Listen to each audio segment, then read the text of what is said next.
ओम गं गणपतये नमः। राधे राधे। आप सभी को गणेश चतुर्थी की हार्दिक शुभकामनाएं।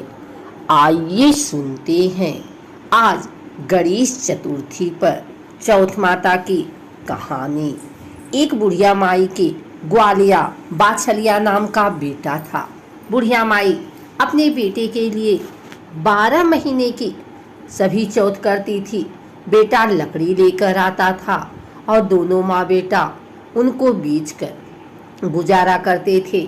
बुढ़िया माई रोजाना लकड़ी में से 2 लकड़ी रख लेती और चौथ के दिन बेटे से छुपकर बेचकर सामान लाती थी और 5 पुआ बनाती थी। एक पुआ गणेश जी महाराज को, एक चौथ माता को चढ़ाती, एक ब्राह्मण को और एक अपने बेटे को खिलाती थी और एक पुआ खुद खाती थी। एक चौथ के दिन बेटा अपनी पड़ोसन के घर गया। वह पुआ बना रही थी।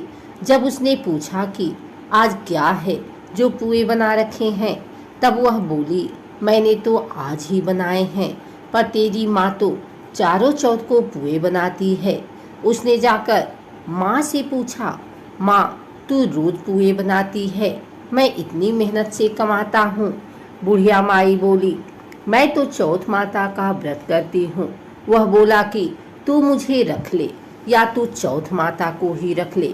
बुढ़िया माई बोली, मैं तो तेरे लिए ही चौथ का व्रत करती हूँ, इसलिए मैं तुझे छोड़ सकती हूँ, पर चौथ माता को नहीं। जब बेटा घर से जाने लगा तो बुढ़िया माई बोली, तू जा रहा है, तू मेरे हाथ में से यह आखा लेते जा, जहाँ संकट आए वहीं पर पूर देना। बेटे ने सोचा बात झूठी है, पर ले चलने में क्या बुराई है। वह चलने लगा और थोड़ी दूर पहुंचा ही था कि उसने देखा कि खून की नदी बह रही थी। कहीं से भी रास्ता नहीं मिला तो आखा पूर कर बोला कि चौथ माता, अगर तू सच्ची है तो रास्ता हो जाए। ऐसा कहते ही झट से रास्ता मिल गया। आगे गया तो घनघोर अंधेरा उजाड़ फैला हुआ था। उसने मन में सोचा कि मुझे शेर वगैरह खा जाएंगे, इसलिए वह आँखा पूर कर बोला, चौथ माता मुझे रास्ता मिल जाए।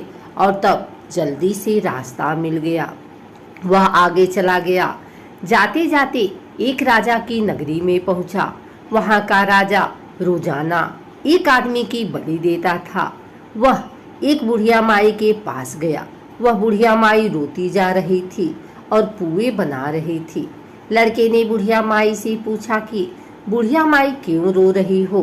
तो बुढ़िया माई ने जवाब दिया कि मेरा एक ही बेटा है जिसकी कल राजा बलि देने वाला है, मैं उसी के लिए पुए बना रही हूँ। वह बोला, बुढ़िया माई अपने बेटे की जगह मुझे पुए खिला दे, मैं उसकी जगह बलि चढ़ने चला जाऊंगा।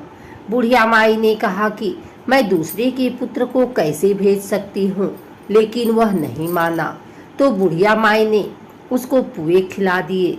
अगले दिन जब राजा का संदेश आया तो बुढ़िया माई ने सोचा कि मैं कैसे दूसरे के बेटे को बलि चढ़ने के लिए भेज सकती हूँ, मैं ऐसा नहीं कर सकती। लेकिन बाहर से आवाज़ सुनकर वह जाग गया और राजा के आदमियों के साथ चला गया। वहाँ मटके पकाने का आव, जिसे कुम्हार मटके को पकाता है, बना हुआ था, जो एक मनुष्य का भोग लेने के बाद ही उसमें आव पकते थे। उन सब ने मिलकर उसको आव में चुन दिया। वह आँखा पूर कर आव में बैठ गया। एक दिन में ही आव पक गया और मिट्टी के घड़े सोने चांदी के बन गए। वहाँ एक जमादार ने झाड़ू लगा रही थी। तब झाड़ू से एक कंकड़ उछड़कर उन बर्तनों से जा टकराया। तब जमादारनी ने राजा को जाकर बताया कि आपका आम तो पक गया है। तब राजा ने सोचा कि आम तो 8 दिन में पकता है, आज 1 दिन में ही कैसे पक गया। जब जाकर देखा तो वहाँ पर तो मिट्टी के मटके की जगह हीरे मोती और सोने चांदी के कलश हो गए हैं। अंदर से आवाज आई कि धीरे से उतारो, अंदर आदमी है। आवाज को सुनकर राजा के आदमी डर गए कि अंदर कौन सा भूत प्रेत आ गया। फिर वह बोला कि डरो मत, मैं तो सिर्फ एक आदमी हूँ जिसको तुमने अंदर चुना था। देखा तो अंदर हरे हरे ज्वारे उग रहे थे। राजा ने पूछा कि तू अंदर जीवित कैसे बच गया? तब उसने बताया कि मेरी माँ चौथ का व्रत करती है। जब मैं घर से निकला था तो मेरी माँ ने मुझे आंखें दिए थे। मैं उन्हीं को पूर कर बैठ गया और चौथ माता के कारण बच गया। तब राजा ने कहा कि मैं तेरे को एक घोड़े पर बैठाकर साकल बांध देता हूँ। यदि वह साकल खुलकर मेरे में बच जाएगी तो मैं चौथ माता को सच्चा मान लूंगा। तब वह आंखें पूर कर बैठ गया और चौथ माता से कहने लगा, हे चौथ माता, अब तुम ही मेरी लाज बचाना। तब साकल खुलकर राजा को बध गई। राजा ने अपनी बेटी की शादी उस लड़के से कर दी और बहुत सा धन दौलत देकर विदा किया। पड़ोसन बोली कि माई, तेरी बेटी बहू आए हैं। जब छत पर चढ़कर देखा तो सच में बैठे बहू आ रहे हैं। हे चौथ माता, जैसे आपने बुढ़िया और उसके बेटे पर कृपा बनाई वैसे सभी पर कृपा बनाना। चौथ माता की कहानी कहने वाले को, कहानी सुनने वाले को, हुंकारा भरने वाले को और पूरे परिवार पर अपनी कृपा बनाए रखना। पुराने समय की बात है। एक ब्राह्मण था जिसके घर एक बेटा और बहू थे। बेटा और पिता कुछ कमाते तो थे नहीं। जो बहू के साथ आया हुआ दहेज का धन था उसी से अपना काम चलाते थे। जब भी बहू बाहर कचरा डालने जाती थी तब उसके पास वाली पड़ोसन उससे पूछती थी कि बहू, आज खाने में क्या खा कर आई हो? तब वे बोलती थी कि मैं तो बासी और ठंडी रोटी खा कर आई हूँ। एक दिन साहूकार के बेटे ने यह बात सुन ली। वह वहाँ से चला गया और अपनी माँ के पास जाकर बोला कि माँ, तू तो अपनी बहू को रोज गर्म खाना खिलाती है और वह फिर भी बाहर जाकर यह बोलती है कि मैं तो बासी रोटी खा कर आई हूँ। तब माँ ने कहा कि बेटा, मैं तो चारों थालियों में बराबर गर्म खाना परोसती हूँ। यदि तुम्हें यकीन नहीं है तो तुम खुद देख लेना। वह अगले दिन तबीयत खराब होने का बहाना बनाकर कंबल ओढ़कर लेट गया। तब उसको यह देखकर आश्चर्य हुआ कि बहू ने तो गरम गरम खीर और खान का भोजन किया है। और जब बहू बाहर गई तो वह उसके पीछे पीछे जाने लगा। तब पड़ोसन के पूछने पर बहू ने वही बात दोहराई कि मैं तो बासी रोटी खा कर आई हूँ। उसका पति उससे पूछने लगा कि तू अभी अभी तो गर्मा गर्म खाना खा कर आई है और पड़ोसन से कह रही है कि मैं बासी ठंडी रोटी खाकर आई हूँ। तू झूठ क्यों बोल रही है? तब उसकी विद्यमान पत्नी ने कहा कि यह ना तो तुम्हारे कमाए हुए पैसों की रोटी है और ना ही तुम्हारे पिताजी के कमाए हुए पैसों की रोटी है। यदि हम इसी तरह बैठे बैठे धन को खर्च करते रहे तो यह एक दिन कुएं की पानी की तरह समाप्त हो जाएगा। इसके बाद उसका पति कमाने के लिए विदेश चला गया। पीछे से उसकी पत्नी 12 महीने का चौथ का व्रत करती थी। उसको विदेश में रहते हुए 12 वर्ष व्यतीत हो गए। तब चौथ माता और विनायक जी महाराज ने सोचा कि इसको अब घर बुलाना चाहिए। चौथ माता लड़के के सपने में जाकर बोली कि तू अब घर चला जा, तेरी पत्नी को तेरी बहुत याद आती है। वह बोला कि मैं घर कैसे चला जाऊं, मेरे यहाँ इतना बड़ा कारोबार फैला हुआ है। तब चौथ माता ने कहा कि तू सुबह एक दीपक जलाकर चौथ माता का नाम लेकर बैठ जाना। जिनके पैसे बकाया हैं वह पैसे दे जाएंगे और लेने वाले ले जाएंगे। लड़की ने वैसा ही किया और उसका सारा काम एक ही दिन में निपट गया। जब वह घर जा रहा था तो उसे रास्ते में एक सांप दिखाई दिया जो आग के पास जा रहा था। उसने सांप को आग से बचाने के लिए सिसकार दिया।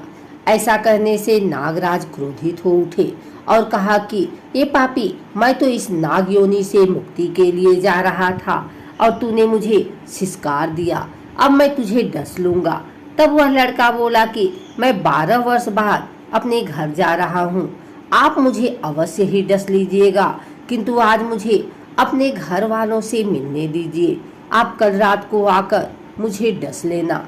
नाग ने उसकी शर्त मान ली और वहां से चला गया। जब लड़का घर आया तो वह उदास था। उसने अपनी पत्नी के पूछने पर सारी बात बता दी। उसकी पत्नी बहुत चतुर थी। उसकी पत्नी ने एक सीढ़ी पर दूध का कटोरा रख दिया, दूसरी सीढ़ी पर बालू रेत बिछा दी, तीसरी पर फूल माला बिखेर दिए, चौथी पर इत्र छिड़क दिया, पांचवी पर मिठाई रख दी, छठी सीढ़ी पर जौ और सातवीं पर रोटी रख दिया।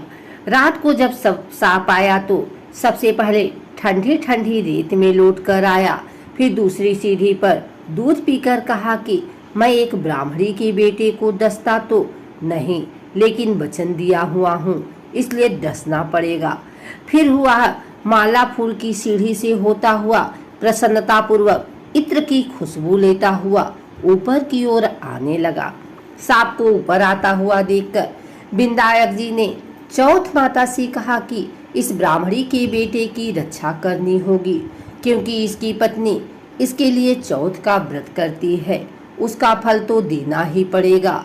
तब विनायक जी ने सीढ़ी पर रखे हुए आँखों से सुई बनाए और चौथ माता ने रोटी की ढाल बनाई और सांप के आगे लगा दी। विनायक जी ने जौ के सेल बनाए थे, उनसे सांप की मौत हो गई। सुबह उस लड़के से मिलने गांव के लोग आने लगे, क्योंकि वह 12 वर्ष के बाद वापस घर आया था। लोगों ने उसे आवाज दी, लेकिन वह तो उदास बैठा था, इसलिए बोला नहीं। जब उन्होंने देखा कि सीढ़ियों पर तो खून पड़ा हुआ है, तो वे चिल्लाने, रोने, चीखने लगे कि ब्राह्मण, आज तो तेरा बेटा मर गया। यह सब देखकर ब्राह्मणी भी जोर जोर से रोने लगी। आवाज सुनकर उसका बेटा नीचे आया और कहा कि माँ, मैं मरा नहीं हूँ, यह तो मुझे डसने आया सांप मरा है। यह सब देखकर उसकी पत्नी भी प्रसन्न हो गई कि मेरे पति के प्राण बच गए। उसने चौथ माता को धन्यवाद दिया और कहा कि यह तो चौथ माता ने मेरे व्रत करने का फल दिया है। चौथ माता जैसा फल ब्राह्मणी के बेटे को दिया, वैसा सभी को देना। कहानी करने वाले को, कहानी सुनने वाले को, हुंकार भरने वाले को और पूरे परिवार को देना। आशा करती हूँ कि आप सभी को यह वीडियो अच्छी लगी हो। अगर यह वीडियो अच्छी लगी है तो इसे लाइक करें, कमेंट करें, शेयर करें। हमारे चैनल को सब्सक्राइब करके बिल नोटिफिकेशन ऑल पर सेट कर लें, ताकि आगे आने वाली वीडियो सबसे पहले आप तक पहुंच सके। धन्यवाद।